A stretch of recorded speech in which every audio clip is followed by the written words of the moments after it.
राष्ट्रपति रईसी की मौत के बाद मोदी ने दिया ईरान का साथ, इजराइल को लगी मिर्ची।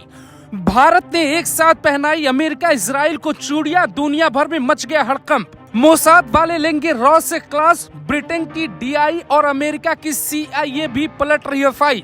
दिल्ली से निकला ऐसा आदेश, लेटर पढ़ते ही नेतन्याहू को मिलाना पड़ा सीधा मोदी को फोन। इधर जयशंकर बोले पूरी दुनिया पर है युद्ध का खतरा, उधर सड़कों पे उतरे ईरान के टैंक। मई की भयंकर गर्मी में मोदी कहते हैं पाकिस्तान को चूड़ियां पहना देंगे, लेकिन चूड़ियां पाकिस्तान को नहीं बल्कि इजराइल और अमेरिका को भारत ने पहना दी, जिससे लेके पूरी दुनिया दंग है। अमेरिका के व्हाइट हाउस में इस बात पे मीटिंग का दौर शुरू हो गया है कि बार बार भारत हमारे साथ ऐसा क्यों कर रहा है। इजराइल के प्रधानमंत्री ने सीधा मोदी को फोन मिला दिया और ये कह दिया कि आपने ये क्या कर दिया। नेतन्याहू की ये हैरानी इस बात पर है कि ईरान के राष्ट्रपति रईसी की मौत पे भारत ने झंडा क्यों झुका दिया। ये तस्वीरें देखिए, राष्ट्रपति भवन से लेकर हिंदुस्तान के तमाम सरकारी कार्यालयों का झंडा झुका हुआ है। कहीं भी सरकारी मनोरंजन कार्यक्रम करने की अनुमति नहीं है, क्योंकि पूरे देश में शोक घोषित किया गया है। क्योंकि ईरान भारत का एक ऐसा बेहतरीन दोस्त है और ईरान ने अपना राष्ट्रपति खोया है। इसीलिए पीएम मोदी से लेकर एस जयशंकर तक ट्वीट कर रहे हैं कि हम ईरान के साथ खड़े हैं।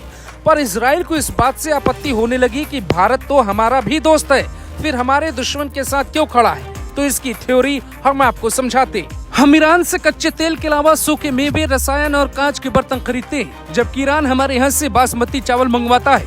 चाय, कॉफी, चीनी भी हम उसे बेचते हैं। साल 2022-23 में ईरान ने 9,98,879 मीट्रिक टन भारतीय चावल खरीदा। अगर कुल व्यापार देखें तो साल 2014-15 में 13.13 अरब डॉलर का रहा था। साल दर साल भारत का व्यापार भी बढ़ा, लेकिन भारत ने जब ईरान से तेल खरीदना बंद कर दिया और रूस की तरफ हाथ बढ़ाया तो ईरान से थोड़ी दूरी बढ़ गई। लेकिन अब रईसी की मौत के बाद भारत जिस कदर ईरान के साथ है, वो साफ बता रहा है कि भारत के लिए ईरान, इजराइल और रूस तीनों अहम है। रईसी की मौत पे शोक घोषित करने से बस इतना होगा कि इजराइल को कुछ वक्त के लिए बुरा लगेगा, लेकिन इजराइल भी इस बात को जानता है कि भारत अपने हिसाब से फैसले लेगा। वो हमारे कहने भर से नहीं मानेगा कि हमारे दुश्मन मुल्क के राष्ट्रपति की मौत हुई है, इसीलिए झंडा नहीं झुकाना चाहिए और शोक नहीं मनाओ।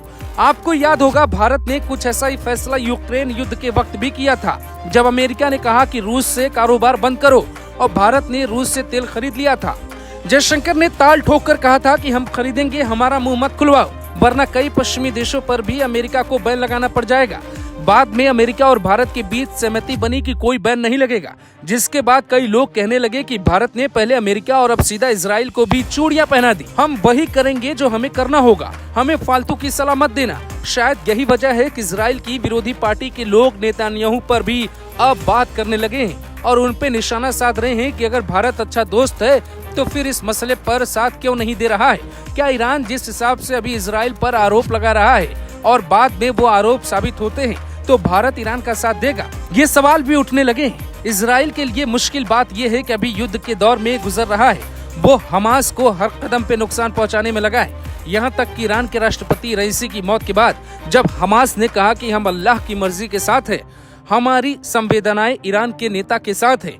यहूदियों के अत्याचार के खिलाफ फिलिस्तीन और फिलिस्तीनियों की लड़ाई में रईसी ने हमेशा साथ दिया, तो इजराइल गुस्सा हो गया और उसके सैनिक टैंक लेकर राफा के पूर्वी इलाके में चले गए। वहां हमास के 130 लोगों को ऊपर पहुंचा दिया। राफा में हमास के सुरंग को तबाह कर दिया, उनके रॉकेट लॉन्चर तोड़ दिए, यानी पूरे इलाके की सफाई कर दी। हैरानी की बात यह है कि पहले विदेशी दबाव की वजह से इजराइल धीमा पड़ा था, लेकिन अब हमास के इस बयान के बाद तेजी से एक्शन मोड में नजर आने लगा है। भारतीय विदेश मंत्री एस जयशंकर तो यहाँ तक कहते हैं दुनिया पर युद्ध का खतरा मंडरा रहा है, इसीलिए भारत को मजबूत सरकार की जरूरत है और तीसरी बार आप मोदी सरकार को चुनिए।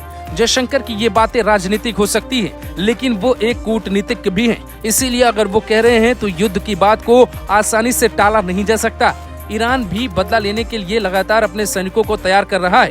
वहां की सेना सड़कों पर किसी भी वक्त टैंक लेकर उतर सकती है। ऐसी खबर है कि ईरान में जल्द ही कुछ बड़ा होने वाला है।